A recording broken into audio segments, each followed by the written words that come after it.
আসসালামু আলাইকুম রহমতুল্লাহি ওয়া বারাকাতুহু। সম্মানিত দর্শক শ্রোতা, আশা করি আপনারা সবাই ভালো আছেন। আজকে নতুন আরেকটি বিষয় নিয়ে আপনাদের সামনে আসলাম। আল্লাহ সুবহানাহু ওয়া তাআলা তৌফিক দিলে আমরা একটি সুনির্দিষ্ট বিষয়ে আপনাদের সাথে আলোচনা করব। আল্লাহ রাব্বুল আলামিন আমাদেরকে আমলের নিয়তে শোনার তৌফিক দান করুক, আমিন। সম্মানিত উপস্থিতি, সম্মানিত দর্শক শ্রোতা, আজকের এই মুহূর্তে আমাদের আলোচনার বিষয় হচ্ছে দোয়া কবুল হওয়ার বিশেষ মুহূর্তগুলো। আমরা তো সবসময় দোয়া করে থাকি। দোয়া কবুল হওয়ার জন্য যেমন শর্ত রয়েছে, দোয়া কবুলের আবার নির্দিষ্ট সময় রয়েছে, অর্থাৎ বেশিরভাগ সময় কোন সময়ে দোয়া কবুল হয় আমরা সেগুলো হাদিসে থেকে আলোচনা করার চেষ্টা করবো ইনশাআল্লাহ। সম্মানিত উপস্থিতি, দোয়া কবুলের 12টি সময় আমরা এখানে আলোচনা করব। 1 নাম্বার, ফরজ নামাজের পরে আল্লাহ রাব্বুল আলামিন দোয়া কবুল করেন। হযরত আবু উমামা রাদিয়াল্লাহু তাআলা আনহু বলেন, আমি নবী করিম সাল্লাল্লাহু আলাইহি ওয়াসাল্লামকে প্রশ্ন করলাম, ইয়া রাসূলুল্লাহ আইয়ুদ দুআই আসমা, হে আল্লাহর রাসূল, কোন সময়ের দোয়া বেশি কবুল হয়? নবী করিম সাল্লাল্লাহু আলাইহি ওয়াসাল্লাম বললেন, জাওফাল লাইলিল আখির, রাতের শেষ প্রহরের দোয়া আল্লাহর দরবারে বেশি কবুল হয়। ওয়া দুবুরাস সালাওয়াতি মাকতুবা, এবং ফরজ নামাজের শেষে দোয়া কবুল হয়। দোয়া কবুল হওয়ার বিষয়ে আল্লাহ রাব্বুল আলামিনের হাবিব আরেকটি হাদিস বর্ণনা করেছেন, যেটা ইমাম বুখারী তার কিতাবের মধ্যে অর্থাৎ আত-তারিখুল কাবীরের মধ্যে এনেছেন, এবং ইবনে হাজার আসকালানী তিনি আদ-দিরায়া কিতাবের মধ্যে এনেছেন। মুগীরা ইবনে শুবা থেকে হাদিসটি বর্ণনা করেছেন। তিনি বলেন, কানা নবী সাল্লাল্লাহু আলাইহি ওয়াসাল্লাম ইয়াদউ ফি দুবুরি সালাতিহি, নবী করিম সাল্লাল্লাহু আলাইহি ওয়াসাল্লাম নামাজের শেষে দোয়া করতেন। প্রত্যেক ফরজ নামাজের পরে তিনি দোয়া করতেন। এই দোয়া তিনি কখনো জামাতের সাথে একসাথে সবাইকে নিয়ে করার এই ধরনের কোনো হাদিস আসে নাই, তবে তিনি দোয়া করতেন, সাহাবারাও দোয়া করতেন। কিছু তসবিহ আছে যেগুলো আমরা ইতিপূর্বে বিভিন্ন সময় আলোচনা করেছি, যে নামাজের পরে কিছু মাসনুন দোয়া আছে। এই দোয়াগুলো পাঠ করার পরে সাহাবারা রাসূল করিম সাল্লাল্লাহু আলাইহি ওয়াসাল্লাম সবসময় দোয়া করতেন, কারণ এই দোয়া আল্লাহর দরবারে কবুল হয়। বিশেষ করে ফরজ নামাজের পরে এবং শেষ রাতে দোয়া কবুল হয়। রাসূল করিম সাল্লাল্লাহু আলাইহি ওয়াসাল্লাম ইরশাদ করেন যে জৈনিক সাহাবী নবী করিম সাল্লাল্লাহু আলাইহি ওয়াসাল্লামকে জিজ্ঞেস করলেন, আইয়ুল লাইলি আজওয়াব, যে রাতের কোন সময়টিতে দোয়া কবুল হয়? রাসূল সাল্লাল্লাহু আলাইহি ওয়াসাল্লাম বললেন, জাওফুল লাইলিল আখির, যে রাতের শেষ সময়ে দোয়া কবুল হয়। হাদিসটি মুসনাদে বাজ্জারের 6167 নম্বর হাদিস, মুসনাদে আবু ইয়ালার 5682 নম্বর হাদিস, মুআজাম আওসাতের হাদিস নম্বর 3428 নম্বর হাদিস। অনুরূপ হাদিস বর্ণনা করেছেন কাব ইবনে মুররা রাদিয়াল্লাহু তাআলা আনহু। তিনি বলেন, সাআলতু রাসূলুল্লাহ সাল্লাল্লাহু আলাইহি ওয়াসাল্লাম, আমি রাসূল করিম সাল্লাল্লাহু আলাইহি ওয়াসাল্লামকে প্রশ্ন করলাম, আইয়ুল লাইলি আজওয়াব, রাতের কোন অংশের দোয়া আল্লাহর দরবারে বেশি কবুল হয়? তখন তিনি বললেন, জাওফুল লাইলিল আখির, রাতের শেষ প্রহরের দোয়া।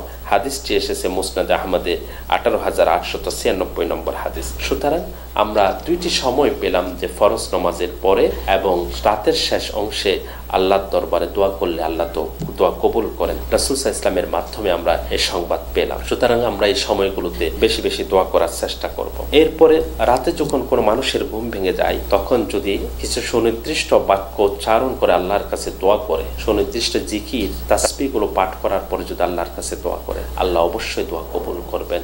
কারণ এটার নিশ্চয়তা আমি দিচ্ছি না, বরং রাসূল করিম সাল্লাল্লাহু আলাইহি ওয়াসাল্লাম দিয়েছেন। বুখারী শরীফের 1154 নম্বর হাদিস, সুনানে আবু দাউদের 5060 নম্বর হাদিস, মুসনাদে আহমদের 22673 নম্বর হাদিস, যে রাসূল করিম সাল্লাল্লাহু আলাইহি ওয়াসাল্লাম ইরশাদ করেছেন।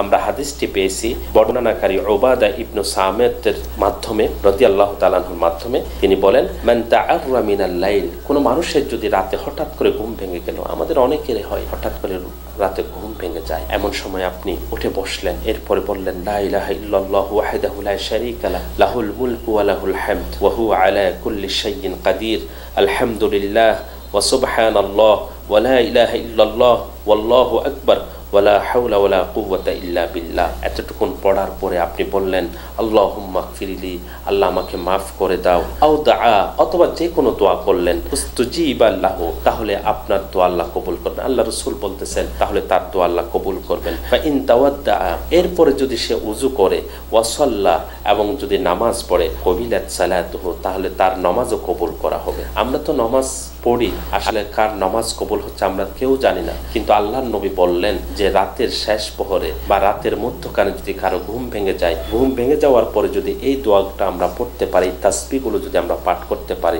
এরপর দোয়া করলে দোয়া কবুল হবে, গুনাহ মাফ চাইলেও গুনাহ মাফ হবে।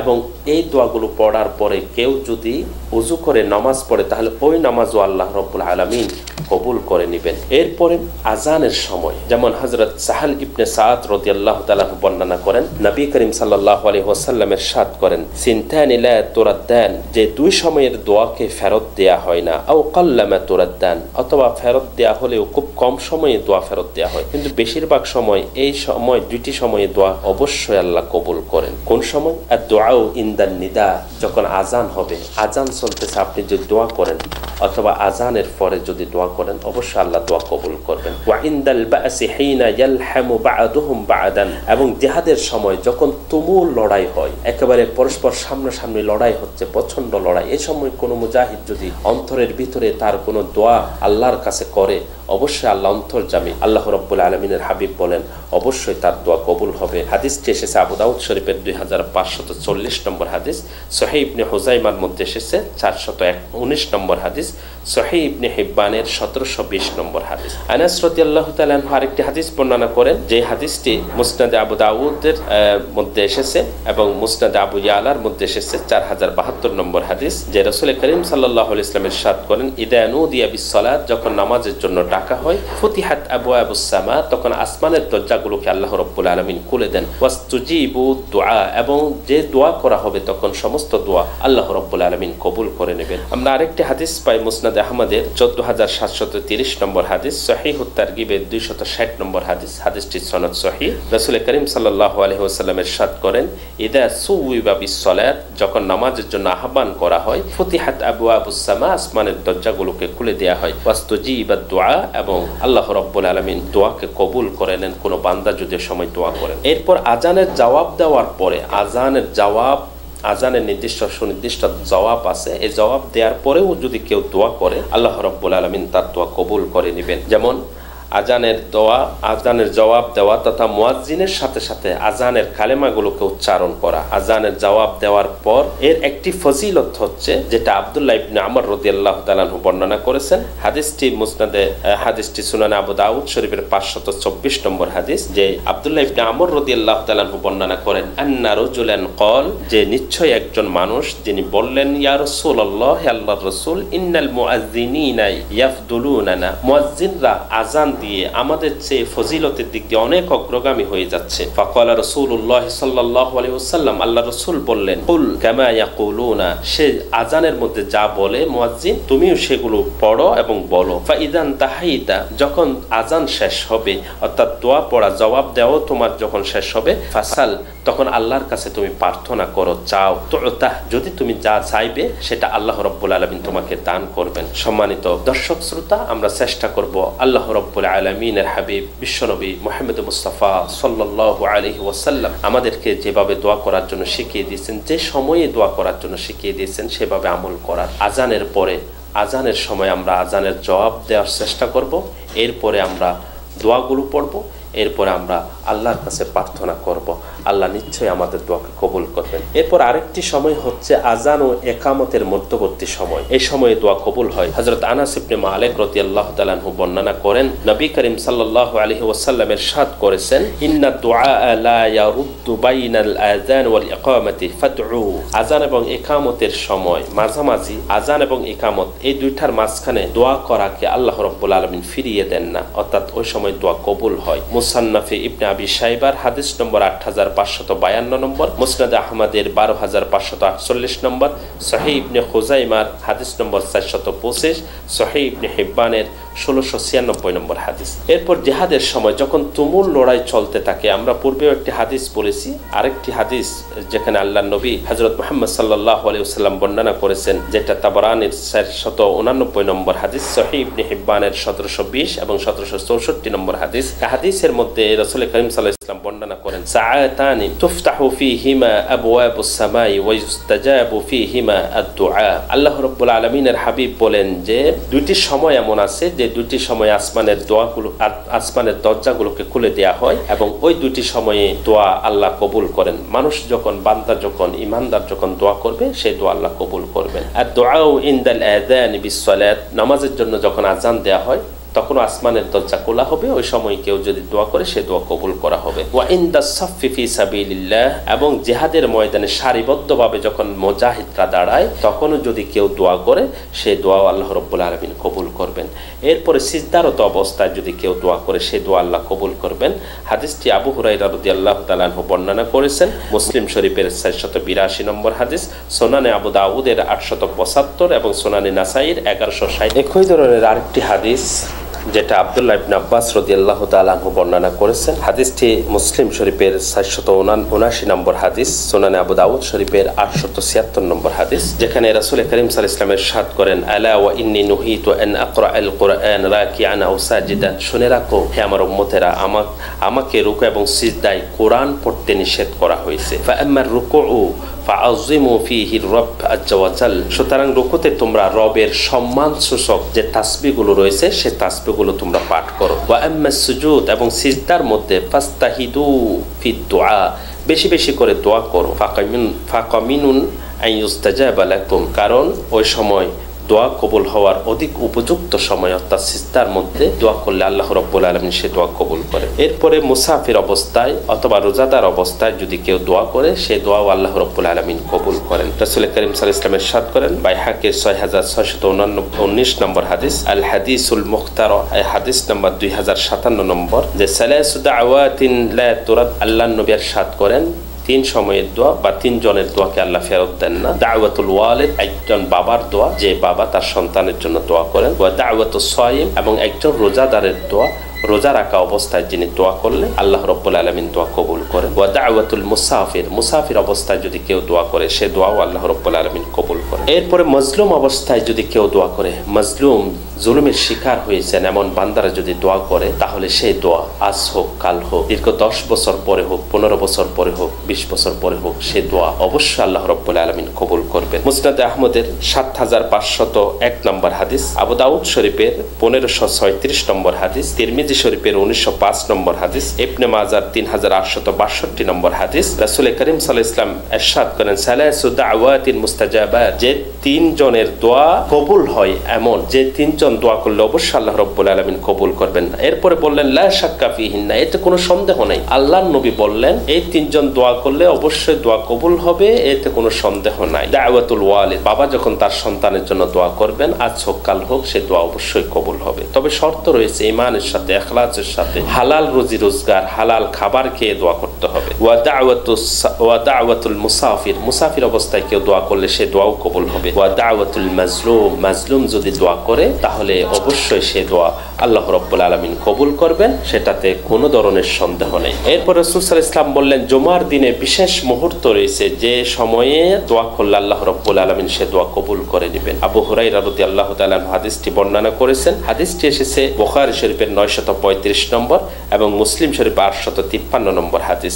রাসূল সাল্লাল্লাহু আলাইহি ওয়াসাল্লাম ইরশাদ করেন, আন্না রাসূলুল্লাহ সাল্লাল্লাহু আলাইহি ওয়াসাল্লাম যাকারা ইয়াউমাল জুমআ, রাসূল সাল্লাল্লাহু আলাইহি ওয়াসাল্লাম একদিন জুমার দিনের বিষয়ে আলোচনা করছিলেন। ফাকালা, এক সময় তিনি বললেন, ফিহি সাআতুন, এই জুমার দিন একটি সময় রয়েছে, লা ইউআফিকুহা আবদুন মুসলিমুন, কোন মুসলিম যদি ওই সময়ে নামাজ আদায় করে, ওয়া হুয়া কায়িমুন ইউসাল্লি, ওই সময়টাতে নামাজ আদায় করলো দাঁড়িয়ে, ইয়াসআলুল্লাহ তাআলা শাইয়ান, এবং আল্লাহর কাছে কিছু প্রার্থনা করলো, ইল্লা আতাহু ইয়াহু, অবশ্যই আল্লাহ রাব্বুল আলামিন সেটা তাকে দান করবেন। ওয়া আশারা বিয়াদিহি ইউকাল্লিলুহা, এরপর আল্লাহর নবী হযরত মুহাম্মদ মুস্তাফা সাল্লাল্লাহু আলাইহি ওয়াসাল্লাম হাত দিয়ে ইশারা করেছেন যে ওই মুহূর্তটি অত্যন্ত অল্প সময়, অত্যন্ত কম সময়, জুমার দিন ওই সময় যদি কেউ নামাজ পড়ে দোয়া করে অবশ্যই আল্লাহ রাব্বুল আলামিন দোয়া কবুল করবেন। মুসলিম শরীফের হাদিস 852 নম্বর, সেখানেও তিনি বললেন সময়টা অত্যন্ত সংক্ষিপ্ত, ওয়াহিয়া সাআতুন খাফিফা, অত্যন্ত হালকা সময়, খুব সামান্য সময়। জাবির ইবনে আব্দুল্লাহ রাদিয়াল্লাহু তাআলা থেকে বর্ণিত, তিনি বলেন রাসূল করিম সাল্লাল্লাহু আলাইহি ওয়াসাল্লাম ইরশাদ করেছেন, ইয়াউমুল জুমআতি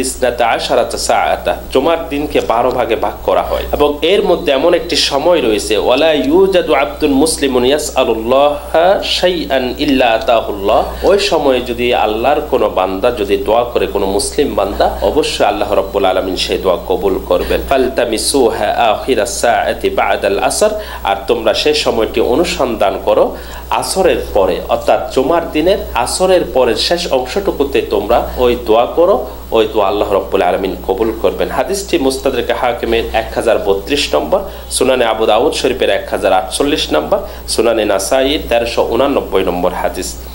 সম্মানিত উপস্থিতি, তাহলে আমরা চেষ্টা করব জুমার দিনের কোন সময়ে দোয়া কবুল হবে এই বিষয়ে অনেকগুলো মত রয়েছে।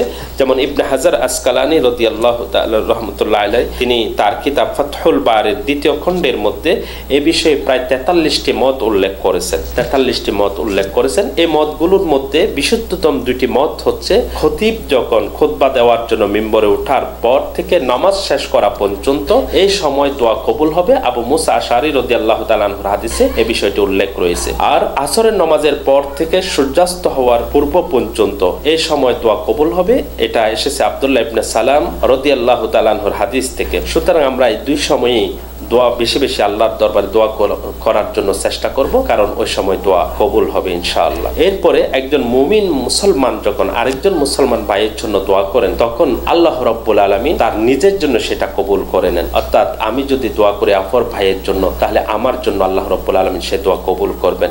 রাসূল করিম সাল্লাল্লাহু আলাইহি ওয়াসাল্লাম হাদিসটি বর্ণনা করেছেন। আমরা আবু দারদা রাদিয়াল্লাহু তাআলা আনহুর সূত্রে হাদিসটি পেয়েছি। সহিহ ইবনে হিব্বানের 969 নম্বর, সহিহ মুসলিমের 2732 নম্বর হাদিস, যে মা মিন মুসলিমিন ইয়াদউ লি আখিহি বিযহরিল গায়বি ইল্লা ক্বালাল মালাক ওয়ালাকা বিমিসলিন ওয়ালাকা বিমিসলিন, যখন কোন ব্যক্তি তার মুসলিম ভাইয়ের অনুপস্থিতিতে তার জন্য দোয়া করে যে আমার অমুক ভাই, আল্লাহ তুমি তাকে ভালো রাখো, তাকে সুস্থ করে দাও, তাকে নিয়ামত দান করো, তাকে রিজিক দাও, তার ঋণ পরিশোধের তৌফিক দান করো, যেই দোয়া করেন না কেন, আল্লাহ রাব্বুল আলামিনের হাবিব বলেন, আল্লাহ রাব্বুল আলামিন যে ব্যক্তিটি দোয়া করতেছেন তার পাশে একজন ফেরেশতাকে নিযুক্ত করে দেন। নিযুক্ত করে দেওয়ার পরে আমি যখন, অর্থাৎ ওই বান্দা যখন আল্লাহর কাছে দোয়া করে তার অপর ভাইয়ের জন্য, তখন ওই ফেরেশতা বলে যে আল্লাহ তোমার জন্য অনুরূপ দোয়া কবুল করুক, আল্লাহ তোমার জন্য অনুরূপ দোয়া কবুল করুক। সুবহানাল্লাহ। সুতরাং আমরা অন্য ভাইয়ের জন্য, মুসলিম ভাইয়ের জন্য দোয়া করতে আমরা কৃপণতা করব না, আমরা সকল মুসলমান ভাইয়ের জন্য দোয়া করব। আল্লাহ রাব্বুল আলামিন সবাইকে যেন সুস্থ রাখেন, ভালো রাখেন, দ্বীনের উপর রাখেন। আমরা যদি এভাবে দোয়া করতে পারি, আল্লাহ রাব্বুল আলামিন আমার নিজের জন্য সেই দোয়াকে কবুল করে নেবেন। আরেকটি হাদিস বলে এই বিষয়ে আমার আলোচনা শেষ করতে চাই, যেটি মুসলিম শরীফের 2733 নম্বর হাদিস, সুনান ইবনে মাজাহ 2895 নম্বর হাদিস। হাদিসটি উম্মুল দারদা রাদিয়াল্লাহু তাআলা আনহা থেকে বর্ণিত। তিনি বলেন, রাসূল করিম সাল্লাল্লাহু আলাইহি ওয়াসাল্লাম ইরশাদ করেছেন, দাওয়াতুল মারইল মুসলিমি লিআখিহি বিযহরিল গায়বি মুস্তাজাবা, কোন মুসলমানের জন্য যদি কেউ অগোচরে তার অনুপস্থিতিতে দোয়া করে, তাহলে তার দোয়া নিজের জন্য কবুল হয়। ইনদা রাসিহি মালাকুন মুআক্কালুন কুল্লামা দাআ লিআখিহি বিখাইরিন, অগোচরে দোয়াকারীর মাথার নিকট, ধরেন আমি দোয়া করতেছি, আরেকজন ভাই যিনি এখানে উপস্থিত নেই, তাহলে আমার পাশে একজন ফেরেশতাকে, মাথার পাশে একজন ফেরেশতাকে আল্লাহ মুআক্কিল, অর্থাৎ আল্লাহ রাব্বুল আলামিন নিয়োজিত করে দেন। ক্বালাল মালাকুল মুআক্কালু বিহি, তখন ওই ফেরেশতা বলতে থাকেন, আমিন ওয়ালাকা বিমিসলিন, আল্লাহ তোমার দোয়া কবুল করুক, তোমার জন্য অনুরূপ দোয়া আল্লাহ কবুল করুক। অর্থাৎ আমি আমার ভাইয়ের জন্য যত দোয়া করেছি, সকল দোয়া আমার জন্য কবুল হোক, ফেরেশতারা সেটা দোয়া করেন। সুবহানাল্লাহ বিহামদি। সুতরাং আমরা সর্ব অবস্থায় আমাদের মুমিন ভাইয়ের জন্য দোয়া করব। আজকে সারা দেশে যে অগ্নিগর্ভ সময় অতিবাহিত হচ্ছে, যে একটি কঠিন সময় অতিবাহিত হচ্ছে, এদেশের সকল নাগরিক যেন ভালো থাকে, সেজন্য আমরা দোয়া করব আল্লাহর দরবারে। সকল নাগরিকের সুশান্তি আমরা কামনা করি, সুস্বাস্থ্য আমরা কামনা করি, সবাই ভালো থাকুক, এদেশের আকাশে বাতাসে সবাই সুন্দরভাবে নিরাপত্তার সাথে সবাই দিন গুজরান করুক, সেটাই আমরা কামনা করি। আল্লাহ রাব্বুল আলামিন আমাদের সবার দোয়াকে কবুল করুক, এবং যে সময়গুলোতে আল্লাহ দোয়া কবুল করেন রাসূলের মাধ্যমে আমরা যা পেয়েছি, সেই সময়গুলোতে যেন আমরা দোয়া করতে পারি। আল্লাহ আমাদেরকে তৌফিক দান করুক। আমিন। আসসালামু আলাইকুম ওয়া রাহমাতুল্লাহি ওয়া বারাকাতুহু।